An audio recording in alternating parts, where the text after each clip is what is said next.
Hi, it's KCCK's Culture Crawl. I'm Dennis Green, and my guests today are from the Academy for Scholastic and Personal Success in Cedar Rapids, Eric Thompson and Dr. Ruth White. Welcome. Thank you very much. Thanks for having us. Nice to have you both here. You've got the annual, well, back to being an annual gala. You know, there was nothing annual over the last couple of years. That's but quite right. But we'll just say the annual gala coming up, and a little bit of a different spin this year, which I'm anxious to hear about. Before we do that, though, Ruth, could you just sketch out for those who may not be familiar with the Academy SPS, just how it came about and what the mission is? Yes, it's been going so long that to give you a sketch might take a minute. But the Academy for Scholastic and Personal Success grew out of a need for students of color, read Black, Brown, and biracial, to have some sense of who they are as people of color, and to use that knowledge as a platform toward academic progress, excellence, if you will. And it kind of had its genesis when you worked for the school district and saw just how few students of color really saw themselves as continuing their education beyond high school. Yes, exactly. That's exactly right. And it's important, I think, for students to have that platform. And given, the demographics of the Cedar Rapids, Iowa area, it's very easy for a young person to go through our district and never see him or herself reflected in a teacher in front of the room. And so, therefore, they might not have a sense of what's possible for them. Representation does matter. Eric, what's the programming of the Academy SPS look like then?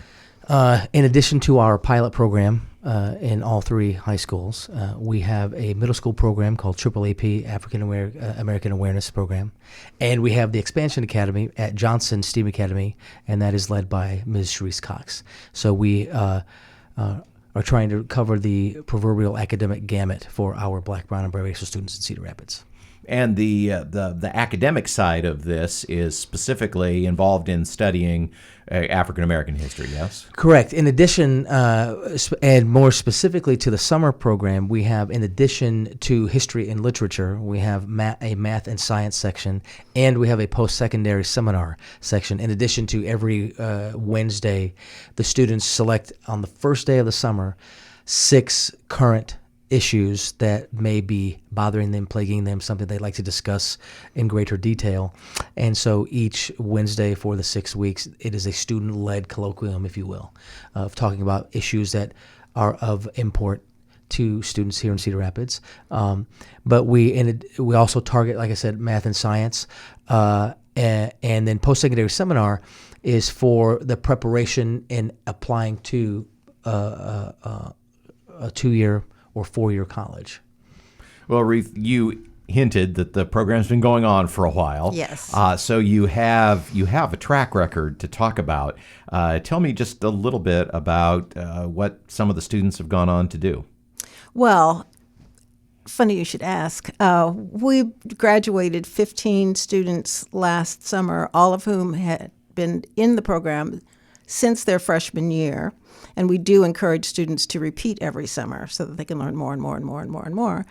And all of those students are currently matriculating at 4-year or 2-year colleges. Wow, so 100%. 100%. And we have graduated our first 2 students who are now at Ivy League schools, and Ivy League school. They're at Princeton. Wow. Yes. Yeah. Well, we're very proud of that. I would say so. That's not just a track record. That is an amazing accomplishment for any organization. Yes. And that's not to give short shrift to the students who are at Iowa, UNI, Iowa State, Kirkwood. But all of them, your mission is to see yourself going on and doing more education after high school. And there you are. Yes. So of course, this all takes money. And that leads us to the gala, which is coming up in a couple of weeks. And you went a little bit, I alluded to it at the beginning. You kind of it's not just a dinner and speaker. You decided not to go that route. No. You decided to incorporate your education mission and your students into the event. So tell me how that came about, first of all. Yes, well put, and thank you. It came about because we didn't have a gala last year. So there was that kind of vacancy, which really allowed us to think about a way to do something a little bit different, come back with a bang, so to speak. And one of our board people said, why not bring the education that you provide for the students into the community so that they can actually see, in a manner of speaking, what the academy is like. And so we are busily working to make that happen, focusing on the Harlem Renaissance, which, if you've had any introduction to African American literature culture at all, should be familiar to you. So this is billed as an immersive experience. We're going to be at the Southside Theater because that is available to us, and also because it is period in terms of the architecture, reminiscent of the 1920s, which of course is when the Harlem Renaissance took place. And so we're going to have young people, academy students, actually doing the educating, having researched several personages from the Harlem Renaissance time. We're going to have live dance. Alvon Reed and L.D. Kidd are going to emulate, fingers crossed, the Nicholas Brothers. And we're going to have live music in the form of a quintet. So, and in addition to that, we're going to have carefully curated and researched heavy hors d'oeuvres that are reminiscent of the time period. You don't think about the Harlem Renaissance in terms of food. That's true. But there's lots to know, as usual. And I just think that anybody who steps in the door of the Southside Theater on May 12th will say, oh my goodness, I had no idea. And that's what we want. Well, Eric, because this is KCCK, since there is going to be live jazz, you need to tell us who's playing. So the quintet is called the KW Quintet. It is co-led by Alexander Kelsch and Matthew White, both of whom are students in the School of Music in the jazz program at the University of Iowa. And they are bringing with them not only three additional colleagues, but they're bringing with them they will provide a very authentic feel. Because it's one thing, and Dr. White and I have spoken about this, it's one thing to have a Bluetooth speaker and you can hear, you can hear stride piano, you can hear Duke, and you can hear big band and small quintets. It's another thing to be able to experience the authenticity of the era and the surrounding years, and that's what the KW Quintet will bring. All aspiring and very grounded musicians individually, and they're very excited to bring to life the Harlem Renaissance and the music of the genre. Did the members of the quintet have to get in and dig in and study some of this music because it is, not always a part of your college curriculum to Correct. be playing and studying the music of the 20s and 30s? Yeah, that's a really excellent question. They didn't have to individually because they've all been in this in the field a while, and a while being graduate students or having graduated and playing professionally. But what is important, and you bring this up, is that if you ask musicians, play the Harlem Renaissance, these five excluded, you may receive a dead-eyed stare because, as Dr. White alluded, you think, take the A train up to the final stop and you're in Harlem and there's Duke and there's a painting or two and then that's it. But to really immerse yourself, you have to expand your knowledge base, and it's just outside of Duke Ellington, and the bringing in of additional, doubling instruments, reed instruments, for example. So they didn't have to do this specific work because they're already immersed in music, but they are going to bring with them a wealth of bookended music prior and post, focusing though on the time period.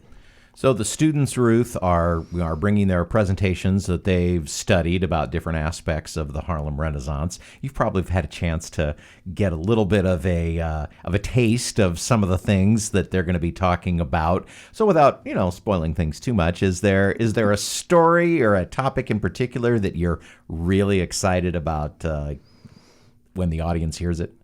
Well, of course. I'm excited about all of them. First of all, I'm excited that the students stepped up and said, yes, I would love to do this. This is, you never know what a kid's going to do. And so they did. We have 12 students who are all in some way, shape, or form providing insight into the life and works of Langston Hughes, for example, James Weldon Johnson, for example, Zora Neale Hurston, for example. Those are three big names that people who are not particularly conversant with the period should recognize. And then we're also having, as I suggested, some a step onto the stage with the Nicholas brothers. I don't know if anybody knows who the Nicholas brothers were, but the interesting aspect of that part of the presentation of the program will be that we'll have a young man, a student, who will give background on dance in the Harlem Renaissance time. And he'll focus in on tap dancing. And then he will show some footage of the Nicholas brothers actual performing. And then, ta-da, introduce the actual live performers. Something like that, very similar to that, will happen with music, and the ta-da will be to the quintet, and they will actually be playing live music. And I don't want to say what it's going to be, but everybody will know when they hear it. Well, it just sounds like a great evening, and I do really applaud you for taking a look at your, kind of annual fundraising banquet, that we all do and we all go to, and some are better than others, and saying, no, we're going to just blow this up and really align it with the mission of the organization. Congrats on that. Thank you. May I say one other thing? Absolutely. I would be remiss if I did not mention that our chef, who is at the university, has done exhaustive research on this period. She is an Academy graduate, and so has kept in touch with, us, and asks what we're doing and asks if she can be of any particular service. And this year we could say, yes, do this. And so I think one of the highlights of the evening will be the food. And our chef is Crystal Bounds, and she is a Cedar Rapidian, University of Iowa graduate, and working there now as a chef. It's the Academy for Scholastic and Personal Success, the Harlem Renaissance Banquet, coming up on May 12th at the Olympic Southside Theater. How do people get tickets?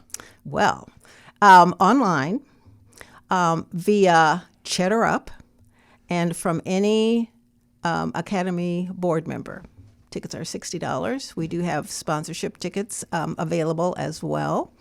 And those sponsors should be online now. And I assume that you can get to the ticket link from your website? Yes. Which is? theacademysps.com. Thank you for asking. Well, thank you both for being here. It sounds like a delightful evening. And again, theacademysps.com if you'd like tickets or more information. Thanks again for being here. Thank you so much, Dennis. You can hear the Culture Crawl live on the radio many weekdays at 10:20, or download the podcast, watch or listen on your own schedule at kcck.org/culture, or however you get your podcasts. I'm Dennis Green, and I'll talk to you later.